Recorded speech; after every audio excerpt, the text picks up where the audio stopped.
ষড়যন্ত্র বাদ দিয়ে ভালো হয়ে যান, জামায়াতকে আহ্বান মির্জা ফখরুলের। জন আকাঙ্ক্ষার অর্থনৈতিক গণতন্ত্রায়নের টার্গেট বিএনপি, জানালেন আমির খসরু। 5 দেশের আলেমদের নিয়ে ঢাকায় খতমে নবুয়াত মহাসম্মেলন, বাতিলকৃত ইসলামী বিধান ফেরানোর আশ্বাস বিএনপির। কাদিয়ানীদের অমুসলিম ঘোষণা দেবে জামায়াত। দাড়িপাল্লা ঠেকাতে চলছে কালো টাকার খেলা, বললেন গোলাম পরওয়ার। সনদ গণভোট প্রত্যাখ্যানের পায়তারাকারীদের জনগণ প্রত্যাখ্যান করবে, বলছে এনসিপি। তফসিল ঘোষণার পরই ঢেলে সাজানো হবে মাঠ, প্রশাসন জানিয়েছেন স্বরাষ্ট্র উপদেষ্টা। নির্বাচনে ব্যাঘাত ঘটানোর শক্তি আওয়ামী লীগের নেই, মন্তব্য প্রেস সচিবের। দেখছিলেন ক্রাউন সিমেন্ট সংবাদ শিরোনাম, এবার বিস্তারিত। বিএনপি মহাসচিব মির্জা ফখরুল ইসলাম আলমগীর অভিযোগ করেছেন, দিল্লিতে বসে আবারও মানুষ মারার হুমকি দিচ্ছে শেখ হাসিনা। তার রায় ঘিরে গোলযোগ সৃষ্টির পরিকল্পনা রুখতে সবাইকে সৈনিকের মতো ভূমিকা রাখার আহ্বান জানান তিনি। একই সাথে ষড়যন্ত্র বাদ দিয়ে জামায়াতকে ভালো হওয়ার আহ্বানও জানান মির্জা ফখরুল। এদিকে দলের স্থায়ী কমিটির সদস্য আমির খসরু মাহমুদ চৌধুরী বলেছেন, ফ্যাসিস্ট শেখ হাসিনার পালনের পর দেশের মানুষের মাঝে যে আকাঙ্ক্ষা তৈরি হয়েছে সেটি পূরণই বিএনপির লক্ষ্য। শুভ মাহফুজের রিপোর্ট। শনিবার বিকেলে চাঁপাইনবাবগঞ্জ সরকারি কলেজ মাঠে বাঁচাও পদ্মা বাঁচাও দেশ সবার আগে বাংলাদেশ আন্দোলনের অংশ হিসেবে আয়োজিত গণসমাবেশে প্রধান অতিথি হিসেবে অংশ নেন বিএনপি মহাসচিব মির্জা ফখরুল ইসলাম আলমগীর। এ সময় জামায়াতের কার্যক্রমের সমালোচনা করে তিনি বলেন, নির্বাচন না করলে জামায়াতের অস্তিত্ব থাকবে না। বিএনপির মহাসচিবের অভিযোগ, ফ্যাসিস্ট শেখ হাসিনা দিল্লিতে বসে আবারও দেশকে অস্থিতিশীল করার ষড়যন্ত্র করছে।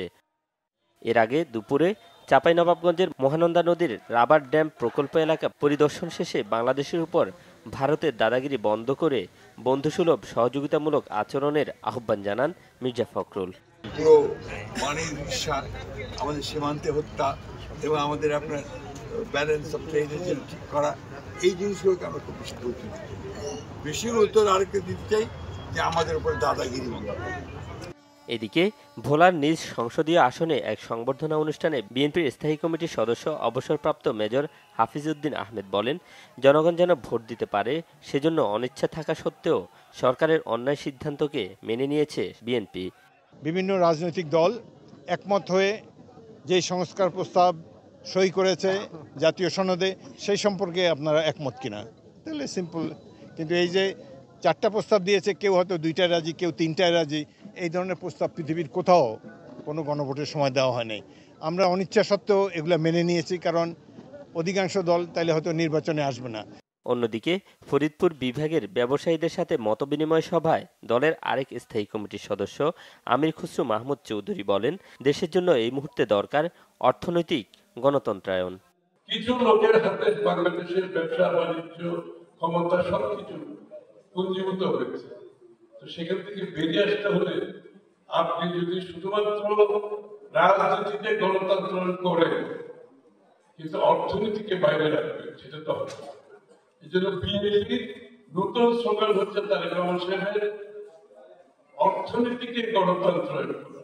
দেশের উন্নয়নে অর্থনীতিতে সব নাগরিকের অংশগ্রহণ থাকতে হবে বলেও মন্তব্য করেন আমির খসরু মাহমুদ চৌধুরী। শুভ মাহফুজ, বাংলা ভিশন, ঢাকা। গণভোটের 4টি প্রশ্নের কোনো একটার সাথে দ্বিমত থাকলে সেখানে না বলার সুযোগটা কোথায়? সরকারের কাছে জানতে চান বিএনপি সিনিয়র যুগ্ম মহাসচিব রুহুল কবির রিজভী। দুপুরে রাজধানী শ্যামলীতে বিএনপির ভারপ্রাপ্ত চেয়ারম্যান তারেক রহমানের পক্ষ থেকে অসুস্থ বেতার শিল্পী আফরুজা নিজামীকে আর্থিক সহযোগিতা অনুষ্ঠান শেষে একথা বলেন তিনি। রিজভী বলেন, গোজামিল দিয়ে কোনো কিছু করা হলেও তা টেকসই হবে না। 90% মানুষ যদি বুঝতে না পারে গণভোটের উদ্দেশ্য কি, তাহলে সেই তিমিরে মানুষ থেকে যাবে। সাধারণ মানুষ বুঝতে পারবে, সেই আলোকে গণভোটের আয়োজনের পরামর্শ দেন রিজভী। দেশের পরিস্থিতি ক্রমান্বয়ে ঘোলাটে হচ্ছে উল্লেখ করে রিজভী অভিযোগ করেন, পতিত স্বৈরাচার বিপুল পরিমাণ টাকা নিয়ে বসে আছে দেশে নাশকতা সৃষ্টি করার জন্য। তারা দেশে ভয়াবহ পরিস্থিতি তৈরি করতে চায়। আগুন সন্ত্রাসের সংস্কৃতি তারাই তৈরি করেছে, এখন আবার সেটা শুরু করেছে। শেখ হাসিনার কাছে মানুষের রক্তের চেয়ে ক্ষমতা বড় ছিল, সেটা তখনকার আইন শৃঙ্খলা বাহিনীর সাথে কথোপকথনে প্রমাণ হয়েছে। পতিত স্বৈরাচার বিপুল টাকা নিয়ে বিভিন্ন জায়গায় বসে আছে, পার্শ্ববর্তী দেশ থেকে সে তার কলকাঠি নাড়াচ্ছে এবং এমন ধ্বংসাত্মক নাশকতামূলক কাজ করছে যেখানে মানুষের জীবনহানি হচ্ছে। সেই গাড়ি পোড়ানো, যেটা আমরা বারবার বলেছি যে আমরা যখন হরতাল দিয়েছি গণতন্ত্রের জন্য, আমরা গণতন্ত্র পুনরুদ্ধারের জন্য যখন কথা বলেছি, তখন কৃত্রিমভাবে তারা নিজেরাই নাশকতা করে চাপিয়ে দেওয়ার চেষ্টা করত বিরোধী দলের উপর, বিএনপির উপর। কিন্তু আমরা বলেছি যে ওই সমস্ত নাশকতায় তাৎক্ষণিক যারা ধরা পড়তো, হয় যুবলীগের লোক তারা, নাহলে ছাত্রলীগের লোক। প্রত্যেকটি জায়গায় তার প্রমাণ আছে। 5টি দেশের আলেম ওলামাদের নিয়ে ঢাকায় প্রথমবারের মতো অনুষ্ঠিত হলো আন্তর্জাতিক খতমে নবুয়াত মহাসম্মেলন। সম্মেলনে যোগ দিয়ে বিএনপির স্থায়ী কমিটির সদস্য সালাউদ্দিন আহমেদ জানান, সকল দল একসাথে থাকলে সংবিধানের থেকে সরিয়ে ফেলা ইসলামিক বিধানগুলো ফিরিয়ে আনবে বিএনপি, আর ক্ষমতায় গেলে কাদিয়ানীদের অমুসলিম ঘোষণা করা হবে বলে জানান জামাতে ইসলামীর সহকারী সেক্রেটারি জেনারেল রফিকুল ইসলাম খান। মোবাশির আহমেদের রিপোর্ট। খতমে নবুয়াত সংরক্ষণ কমিটি বাংলাদেশ আয়োজিত আন্তর্জাতিক খতমে নবুয়াত মহাসম্মেলনে শনিবার রাজধানী সোহরাওয়ার্দী উদ্যানে যোগ দেন সৌদি আরব, পাকিস্তান, মিশর, ভারত ও বাংলাদেশের শীর্ষ আলেমেরা। যোগ দেন বিএনপি সহ দেশের ইসলামী সমমনা দলগুলোর নেতারাও। সম্মেলন থেকে কাদিয়ানীদের রাষ্ট্রীয়ভাবে অমুসলিম ঘোষণা করার জোর দাবি তোলেন ইসলামিক সমমনা দলগুলোর নেতারা। কাদিয়ানীদেরকে অমুসলিম কাফের ঘোষণা করে সংসদে আইন পাস করবেন, এটা আমাদের এই সোহরাওয়ার্দী উদ্যান থেকে আজকে দাবি থাকবে। কোন কাফের সাথে আমি নওয়াজ লোক আসছিল, তাকেও বলছি, আমাদের বিএনপির লোক আসছিল, তাকেও বলছি, আপনারা যদি ক্ষমতায় যাইয়া কেন কাফের ঘোষণা না দেন, আপনাদের বিরুদ্ধে ঘোষণা করা হবে। আমন্ত্রিত অতিথির বক্তব্যে বিএনপির স্থায়ী কমিটির সদস্য সালাউদ্দিন আহমেদ জানান, সকল দল একসাথে থাকলে আগামীতে মুসলমানদের দাবি জাতীয় সংসদের মাধ্যমে বাস্তবায়ন করবে তার দল, আর ক্ষমতায় গেলে কাদিয়ানীদের অমুসলিম ঘোষণা করা হবে বলে জানায় জামায়াতে ইসলামীর সহকারী সেক্রেটারি জেনারেল রফিকুল ইসলাম খান। জনগণ যদি আমাদেরকে নির্বাচিত করে, এই বাংলাদেশে আগামী দিনে অমুসলিম কাদিয়ানী অমুসলিম ঘোষিত হবে ইনশাআল্লাহ। এগুলো কার্যকর করার জন্য, এই প্রস্তাব গ্রহণ করার জন্য সবাইকে ঐক্যবদ্ধ থাকতে হবে, জাতীয় সংসদে সবাইকে ঐক্যবদ্ধ থাকতে হবে এবং সারা বাংলাদেশের মুসলমানদেরকে ঐক্যবদ্ধ থাকতে হবে। আমরা ইনশাআল্লাহ আপনাদের এই প্রস্তাব গ্রহণ করব। কাদিয়ানীদের অমুসলিম ঘোষণা করার দাবিতে গণস্বাক্ষর ও দেশের সকল জেলায় ডিসি বরাবর স্মারকলিপি দেওয়া সহ ডিসেম্বর মাসে একটি জাতীয় সম্মেলন আহ্বান করা হবে বলেও জানানো হয় সম্মেলন থেকে। মোবাশির আহমেদ, বাংলা ভিশন, ঢাকা। গণভোট নিয়ে রাজনীতির মাঠ গরম, অথচ সাধারণ নাগরিকদের কাছে গণভোট এখনও এক রহস্যের নাম। গণভোটের পক্ষে বিপক্ষে রাজনৈতিক দলগুলোর অবস্থান এবং কর্মসূচি থাকলেও এ নিয়ে মানুষকে সচেতন করার কাজ হয়েছে সামান্যই। অনেকেই তাই জানেন না কেন এবং কোন প্রশ্নে এই গণভোটের মহাযজ্ঞ। নাবিল জাহাঙ্গীরের প্রতিবেদনে বিস্তারিত, ক্যামেরায় ইনামুল হাবিব। ব্যস্ত এই নগরীর বুকে খেটে খাওয়া মানুষের ছুটে চলা নিরন্তর। জীবনযুদ্ধে টিকে থাকার অসম লড়াইয়ে প্রতিটি দিনই তাদের কাছে এক একটি মহাকাব্য। সফল একটি গণ অভ্যুত্থানের পর জুলাই সনদ প্রশ্নে গণভোট নিয়ে যখন রাজনৈতিক দলগুলো মুখোমুখি, নাগরিকদের একটি বৃহৎ অংশই তখনও গণভোটের মানে বোঝেন না। গণভোট এটা তো মনে করেন যে আমাদের কোনো আইডিয়া নাই। আমরা গণভোট শুনি পেপার পত্রিকায় বা মানুষের মুখে, এটাই, অন্য কোনো কিছু আমরা এটার বিষয়ে জানি না।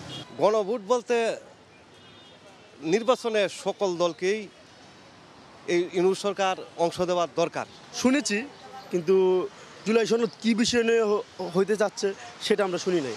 ওইগুলো কিছু শুনি নাই, সারাদিন ব্যবসায়ী থাকি তো ওইগুলো তেমন একটা আলোচনা তেমন একটা শুনি না। আমি ভাত খাই কাম করি, নির্বাচন এই সমস্ত কোন দল কি আসে বিষয়ে কিছু আমি জানি না, বুঝি না। আমরা এখনো সঠিক জানি না আসলে গণভোটটা কি।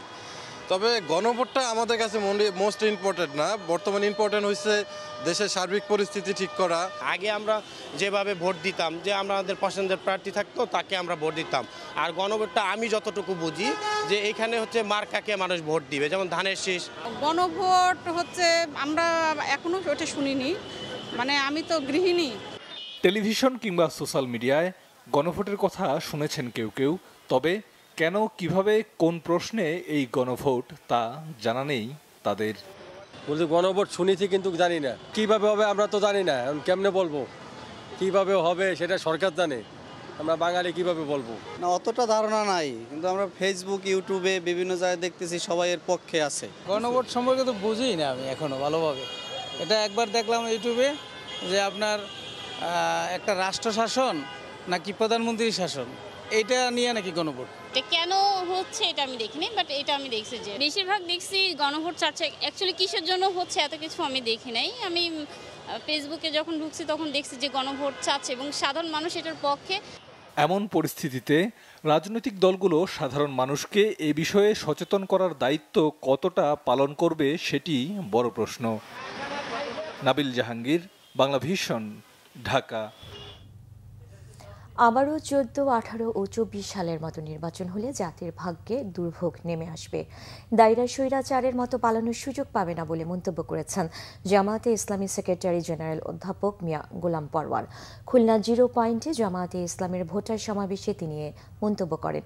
গোলাম পরওয়ার আরও বলেন, দাড়িপাল্লাকে ঠেকানোর জন্য বস্তা ভরা কালো টাকার খেলা চলছে। টাকা নিয়ে ভোট না কিনে মসজিদ মাদ্রাসায় দান করতে বললেন তিনি। খুলনা 5 আসনের দাড়িপাল্লার প্রার্থী গোলাম পরওয়ার বলেন, আগামী নির্বাচন স্বচ্ছ করার জন্য প্রশাসনকে নিরপেক্ষ থাকতে হবে।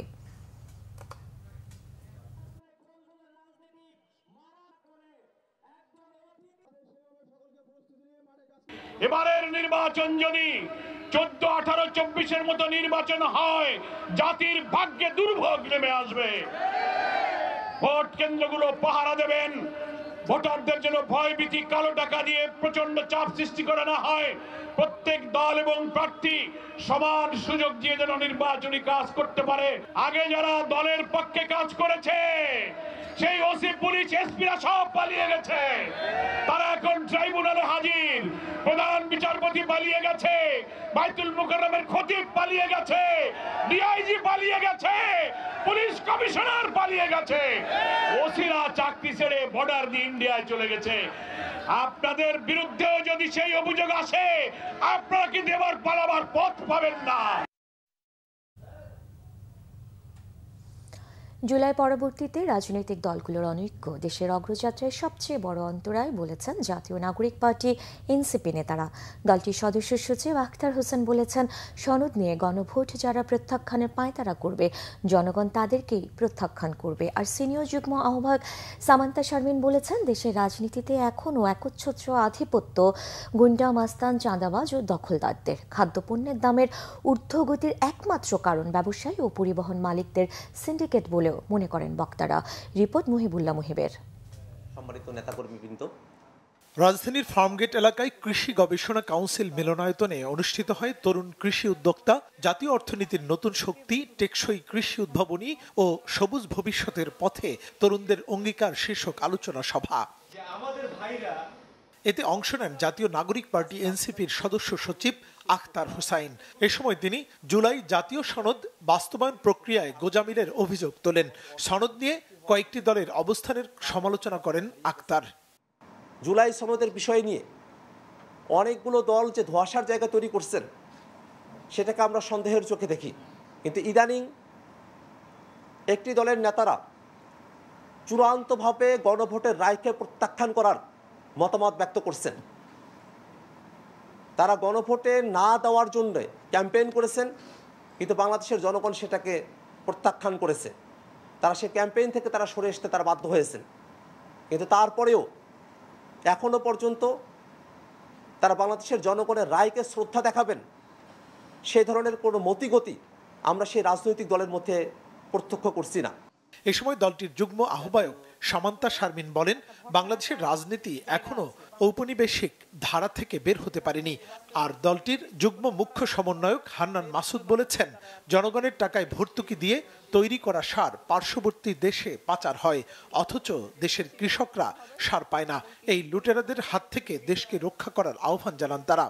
পার্লামেন্টে আল্লাহ আমাদের সুযোগ দেয় এবং দেশের মানুষ যদি আমাদেরকে ম্যান্ডেট দেয়, এই রাষ্ট্র কাঠামোতে, এই সরকারের ব্যবস্থায় কত রকমের সিন্ডিকেট আছে, কত রকমের বাধা আছে, কত রকমের এই লোকাল গভর্নমেন্টকে শক্তিশালী না করার পিছনে কত রকমের বাধা কাজ করে, এগুলো সব কিছু আমরা বলে দিতে চাই। আওয়ামী লীগ আমলেই কৃষি যন্ত্রপাতি বিতরণের জন্য, বিনামূল্যে বিতরণের জন্য কয়েক হাজার কোটি টাকা বরাদ্দ করা হয়েছিল এবং তার মধ্যে থেকে প্রায় 4,500 ট্রাক্টর কিনা হয়েছে, তার মধ্যে একটা ট্রাক্টরও কৃষকদের কাছে পৌঁছায় নাই। আগামীতে জাতীয় সংসদে আধিপত্যবাদ এবং লুটেরাদের বিরুদ্ধে প্রতিবাদ অব্যাহত রাখতে এনসিপি ভূমিকা রাখবে বলেও উল্লেখ করেন বক্তারা। বাংলাদেশের যে কৃষি সম্প্রসারণ। মুহিবুল্লাহ মুহিব, বাংলা ভিশন, ঢাকা। স্বরাষ্ট্র উপদেষ্টা অবসরপ্রাপ্ত লেফটেন্যান্ট জেনারেল মোহাম্মদ জাহাঙ্গীর আলম চৌধুরী জানিয়েছেন, তফসিল ঘোষণার পরই নির্বাচনের জন্য লটারির মাধ্যমে মাঠ প্রশাসন ঢেলে সাজানো হবে। পটুয়াখালী সার্কিট হাউসে তিনি কথা বলেন, জানান নির্বাচনের আগে 5 দিন, নির্বাচনের দিন 1 দিন এবং নির্বাচনের পরে 3 দিন কঠোর নিরাপত্তা ব্যবস্থা বহাল থাকবে। তবে দেশের পরিস্থিতি অনুযায়ী এই সময়সীমা সমন্বয় করা হতে পারে। সেনাবাহিনী 30,000 সদস্য এখন মাঠে আছে উল্লেখ করে জাহাঙ্গীর আলম চৌধুরী জানান, নির্বাচনের সময় প্রায় 1 লাখ সেনা সদস্য মোতায়েন থাকবে।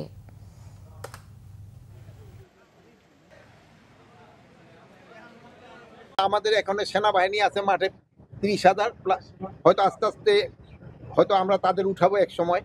আর এরপরে ওই সময় আমরা প্রায় 1 লাখের মতো সেনাবাহিনী নিব, প্রায় 1,50,000-এর মতো আমাদের পুলিশ থাকবে, 35,000-এর মতো আমাদের বিজিবি থাকবে, প্রায় নেভি থাকবে প্রায় 5,000-এর মতো, কোস্টগার্ড থাকবে প্রায় 4,000-এর মতো, র্যাক থাকবে প্রায় 8,000-এর মতো, প্লাস আনসার থাকবে প্রায় 5.5 লাখ টাকার মতো, প্লাস আমরা এবার বডি ক্যাম্প কিনে দিচ্ছি পুলিশের। এই জন্য ইলেকশন খুব শান্তিপূর্ণভাবে হবে এবং কোথাও কোনো রকমের কোনো অসুবিধা হবে না। প্রধান উপদেষ্টার প্রেস সচিব শফিকুল আলম বলেছেন, আওয়ামী লীগের তৃণমূল ভেঙে গেছে বা প্রতিদ্বন্দ্বী দলগুলোতে মিলিয়ে গেছে। এই পরিস্থিতিতে নির্বাচনে ব্যাঘাত ঘটানোর মতো শক্তি তাদের হাতে নেই। শনিবার সকালে সামাজিক যোগাযোগ মাধ্যম ফেসবুকে নিজের ভেরিফাইড অ্যাকাউন্টে দেওয়া এক স্ট্যাটাসে তিনি মন্তব্য করেন। তিনি বলেন, বিএনপি সংসদীয় আসনের প্রার্থীদের তালিকা প্রকাশ করলে ব্যাপক বিশৃঙ্খলা দেখা দিতে পারে এমন শঙ্কা ছিল সর্বত্র। অনেকেই ধারণা করেছিলেন শত শত বিদ্রোহী প্রত্যাশী প্রার্থী সিদ্ধান্ত মানতে অস্বীকৃতি জানাবেন, বিক্ষোভ করবেন, এমনকি দলীয় মনোনীত প্রার্থীদের সমর্থকদের সঙ্গে সংঘর্ষও বাড়তে পারে। কিন্তু 1-2টি ক্ষুদ্র ঘটনার বাইরে পুরো ঘোষণা প্রক্রিয়া আশ্চর্যজনকভাবে শান্তিপূর্ণ ছিল।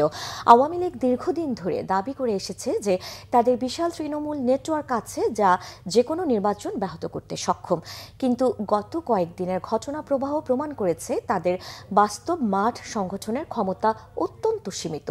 দলটি এখন মূলত ভাড়াটে কিছু টোকাই শ্রেণীর সমস্যা সৃষ্টিকারীর উপর নির্ভরশীল, যারা পরিত্যক্ত বাসে আগুন ধরানো, 30 সেকেন্ডের ঝটিকা মিছিল করা কিংবা সামাজিক যোগাযোগ মাধ্যমে এআই ভিত্তিক বিভ্রান্তি ছড়ানোর মতো কাজ করতে পারে। ফলে দলটি কার্যত ফেসবুক নির্ভর এক প্রতিবাদী গোষ্ঠীতে পরিণত হয়েছে, যার মাঠে কোনো উল্লেখযোগ্য সাংগঠনিক শক্তি নেই। কোনো সন্ত্রাসী নির্বাচন ঠেকাতে পারবে না বলেছেন আইজিপি বাহারুল আলম। দেশে প্রথমবারের মতো চালু হওয়া পুলিশের নির্বাচনী প্রশিক্ষণ পরিদর্শন শেষে বিকালে খুলনা নগরীর বয়রা পুলিশ লাইন ব্রিফিংয়ে একথা তিনি বলেন। এই সময় তিনি বলেন, অতীতে 3টি খারাপ নির্বাচনে যারা দায়িত্ব পালন করেছিল তাদের মধ্যে 19টি মামলার 21 জন ট্রাইব্যুনালের মামলায় গ্রেফতার হয়েছে। আরও 30 থেকে 31টি মামলার চার্জশিটভুক্ত আসামি গ্রেফতারের অপেক্ষায় রয়েছে। আইজিপি বলেন, একটি ভালো নির্বাচন উপহার দেওয়ার জন্য পুলিশ সব ধরনের প্রস্তুতি নিয়ে কাজ করছে। আপনি 500 সেন্টার বন্ধ করবেন, আমি রি-ইলেকশন হবে, আমি 42,500 করে ফেলবো। 1000 বন্ধ করবেন, 42,000 হয়ে যাবে, 41,000 হয়ে যাবে। ইলেকশন আপনি ঠেকাতে পারবেন না, ওই সন্ত্রাসীরা পারবে না। আমার বিষয়, কারণ মানুষ ইলেকশনমুখী, নির্বাচনমুখী, এটাই হচ্ছে বড় শক্তি।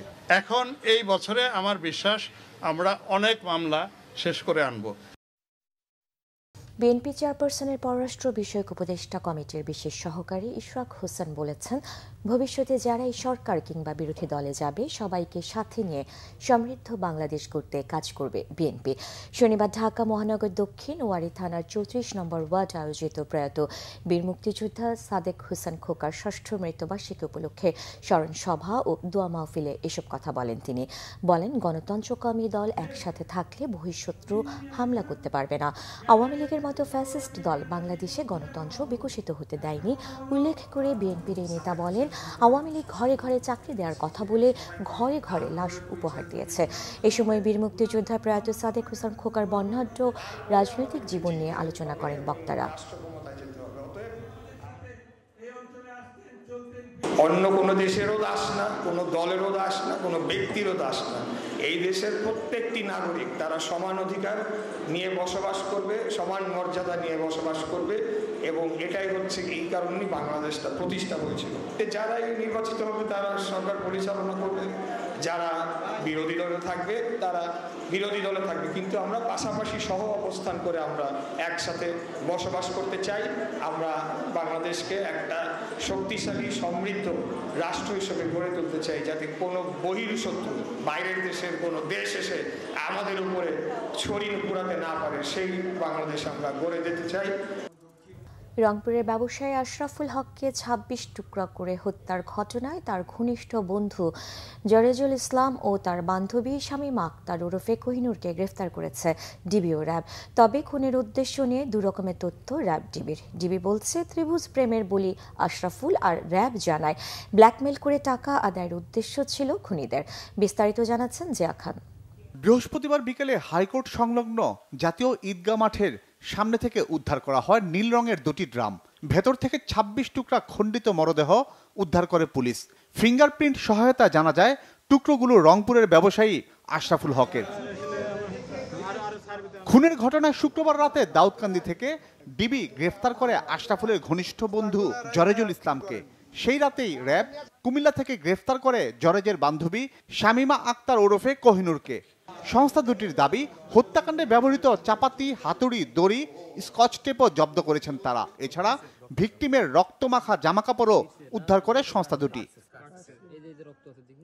র্যাব জানায় ব্ল্যাকমেল করে টাকা হাতিয়ে নেওয়ার উদ্দেশ্যেই রংপুর থেকে ঢাকার শনিরাখড়ায় আশরাফুলকে নিয়ে আসে জরেজ। ধারণ করা হয় শামীমার সাথে আশরাফুলের অন্তরঙ্গ ভিডিও। রংপুর হতে ঢাকায় আসার পূর্বেই জরেজ তার প্রেমিকা শামীমা আক্তার কোহিনুরকে ফোনে জানায় ভিকটিম আশরাফুলের সহিত সে যেন অন্তরঙ্গ ভিডিও ধারণ করে এবং পূর্ব পরিকল্পনা অনুযায়ী সে ভিডিও দেখিয়ে যাতে তারা ১০ লক্ষ টাকা আমাদের যে আশরাফুল তার কাছ থেকে আদায় করতে পারে। শামীমা মালটার শরবতের সাথে ঘুমের ওষুধ খাইয়ে হালকা অচেতন করে যাতে বাইরে হতে জরেজ অন্তরঙ্গ মুহূর্তের ভিডিও ধারণ করলে আশরাফুল তা বুঝতে না পারে। পরবর্তীতে যখন একান্ত সময় কাটায় তখন জরেজ বাইরে হতে ভিডিও ধারণ করে থাকে। ডিবি বলছে জরেজ ও শামীমা স্বামী স্ত্রী পরিচয়ে বাসা ভাড়া নেয় শনিরাখড়ায়। এ সময় আশরাফুলের অনৈতিক চাওয়া নিয়ে তার সাথে দ্বন্দ্ব হয় জরেজের। যেটা একটা ত্রিভুজ প্রেমের কাহিনী। আসলে হত্যাকাণ্ডটা ঘটেছে এই প্রেম ঘটিত সংকটে। যখন বাসার ভিতরে এসে জানতে পারছে যে তার বন্ধু শহীদুল তার উপর আসক্ত হয়ে গেছে, তার প্রতি আসক্ত হয়ে গেছে, তখন এ একটু অভিমানে চলে গেছে। বলছে যে আমি ৩ বছর হলো, আমি যে কথাটা বললাম যে ৩ বছর হলো এই মেয়ের সঙ্গে সম্পর্ক আমার, তুমি তাকে বড় ভাই ছোট বোন বলে জানো, সে তোমাকে বড় ভাই বলে সম্বোধন করে, এটি আমি জানি। এখন তুমি তার সঙ্গে শারীরিকভাবে করতে চাচ্ছ এটা কেন? এই অভিমানে জরেজুল কিন্তু বের হয়ে গেছে। এছাড়া জরেজের নেশা করার বিষয় নিয়েও দুরকমের তথ্য দিয়েছে র্যাব ডিবি। আশরাফুল যখন পুরোপুরি অচেতন হয়ে পড়ে তখন জরেজ আশরাফুলের হাত দড়ি দিয়ে বেঁধে ফেলে এবং মুখ কস্টেপ দিয়ে আটকিয়ে দেয়। জরেজ এক পর্যায়ে অতিরিক্ত ইয়াবা সেবন করে উত্তেজিত হয়ে অচেতন থাকা ভিকটিম আশরাফকে হাতুড়ি দিয়ে এলোপাথারি পেটাতে থাকে। তার আঘাতে এবং মুখ স্কচ টেপ দিয়ে বাঁধা থাকায় শ্বাস না নিতে পেরে ঘটনাস্থলে ভিকটিম আশরাফুল মৃত্যুবরণ করেন। না, আমরা এরকম কিছু পাইনি। মাদকের কোনো সংশ্লিষ্টতা বা ওখানে যে সমস্ত ইয়াবা খেলে আপনি জানেন যে কিছু আলামত থাকবে, ওরকম কিছু পাওয়া যায়নি। আশরাফুলকে হত্যা থেকে শুরু করে দুটি নীল ড্রামে করে লাশ গুম এবং ঘাতকদের আত্মগোপনে চলে যাওয়ার পেছনে আরও কেউ জড়িত কিনা তাও খতিয়ে দেখছে আইনশৃঙ্খলা বাহিনী। জিয়া খান, বাংলা ভিশন, ঢাকা। ত্রয়োদশ সংসদ নির্বাচনকে সামনে রেখে রাজনৈতিক দলগুলোর সঙ্গে সংলাপের তৃতীয় দিন সোমবার জামায়াতে ইসলামী সহ ১২টি দলকে আমন্ত্রণ জানিয়েছে নির্বাচন কমিশন। শনিবার ইসি জনসংযোগ শাখার সহকারী পরিচালক মোহাম্মদ আসাদুল হক বিষয়টি গণমাধ্যমকে জানান। আগারগাঁওয়ে নির্বাচন ভবনে ওই দিন সকাল 10:30টায় শুরু হবে সংলাপের প্রথম ভাগ, যা চলবে বেলা 12:30টা পর্যন্ত। সকালে নির্বাচন কমিশনের সঙ্গে আলোচনায় বসবে 6টি দল। দ্বিতীয় ধাপে 2 ঘণ্টার আলোচনাতে অংশ নেবে বাংলাদেশ জামায়াতে ইসলামী সহ 6টি দল। AMM নাসির উদ্দিন নেতৃত্বাধীন ইসি অবাধ, সুষ্ঠু, নিরপেক্ষ ও গ্রহণযোগ্য ভোটের লক্ষ্যে অংশীজনের সঙ্গে ধারাবাহিক সংলাপের অংশ হিসেবে রাজনৈতিক দলের সঙ্গে মতবিনিময় শুরু করেছে ইসি। বৃহস্পতিবার সংলাপের প্রথম দিনে 12টি দলের সঙ্গে 2 পর্বে মতবিনিময় করেছে। রবিবার আরও 12 দলের সাথে বৈঠক হওয়ার কথা রয়েছে নির্বাচন কমিশনের।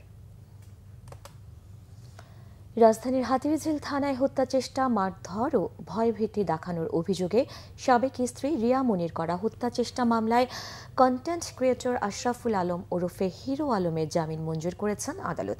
এর আগে শনিবার বেলা 2:30টার দিকে রাজধানীর রামপুরা লোনের ব্যক্তিগত প্রতিষ্ঠান থেকে তাকে হাতিরঝিল থানা পুলিশ গ্রেফতার করে। পুলিশ জানায়, গত 23 জুন হত্যা চেষ্টা, মারধর ও ভয়ভীতি দেখানোর অভিযোগে হিরো আলমের বিরুদ্ধে ঢাকা চিফ মেট্রোপলিটন ম্যাজিস্ট্রেট আদালতে মামলা করেন রিয়ামণি। ওই মামলায় আহসান হাবিব সেলিম নামের আরেকজনকে আসামি করা হয়েছে। গত 12 নভেম্বর হিরো আলমের বিরুদ্ধে গ্রেফতারি পরোয়ানা জারি করেন CMM আদালতের অতিরিক্ত chief metropolitan magistrate Wahiduzzaman.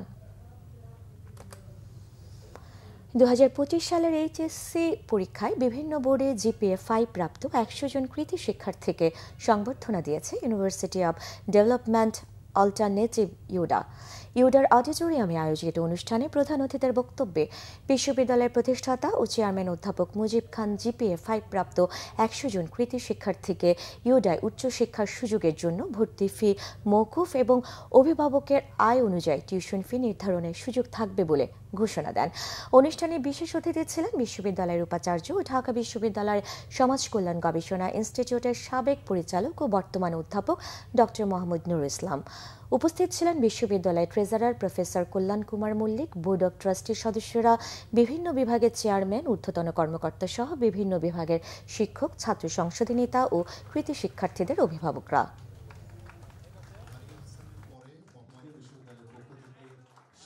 Bharat নিয়ন্ত্রিত জম্মু কাশ্মীরের শ্রীনগরের একটি থানায় ভয়াবহ বিস্ফোরণের ঘটনায় পুলিশ সদস্য সহ অন্তত 9 জন নিহত হয়েছেন।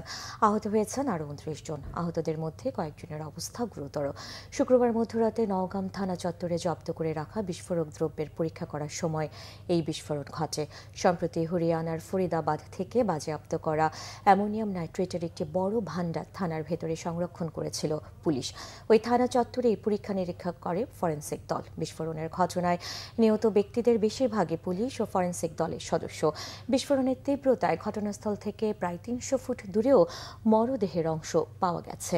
নিহতদের মরদেহ শ্রীনগরের পুলিশ কন্ট্রোল রুমে নেওয়া হয়েছে। এ ঘটনায় থানা চত্বরে থাকা বেশ কয়েকটি গাড়িও ক্ষতিগ্রস্ত হয়েছে। এর আগে দিল্লিতে বিস্ফোরণের ঘটনায় গাড়ি চালক ওমর নবীর জম্মু কাশ্মীরের বাড়ি গুঁড়িয়ে দেয় ভারতের নিরাপত্তা বাহিনী। বিস্ফোরণের ঘটনায় তাঁকে সন্দেহ করা হচ্ছে। ক্রিকেট। বাংলাদেশের প্রথম ক্রিকেটার হিসেবে ১৭তম টেস্ট ক্লাবের সদস্য হতে যাচ্ছেন মুশফিকুর রহিম। এই উপলক্ষে মুশফিককে বিশেষ সম্মাননা দিয়ে স্মরণীয় করে রাখতে চায় বিসিবি। 19 নভেম্বর থেকে আয়ারল্যান্ডের বিপক্ষে শুরু হবে বাংলাদেশের দ্বিতীয় টেস্ট। এই ম্যাচটি হতে যাচ্ছে মিস্টার ডিপেন্ডেবল মুশফিকের ১০০তম টেস্ট। বাংলাদেশ ক্রিকেটের এমন উপলক্ষ এর আগে আসেনি, তাই তাঁর ক্যারিয়ারে স্মরণীয় এই ঘটনা উদযাপন করবে বিসিবি।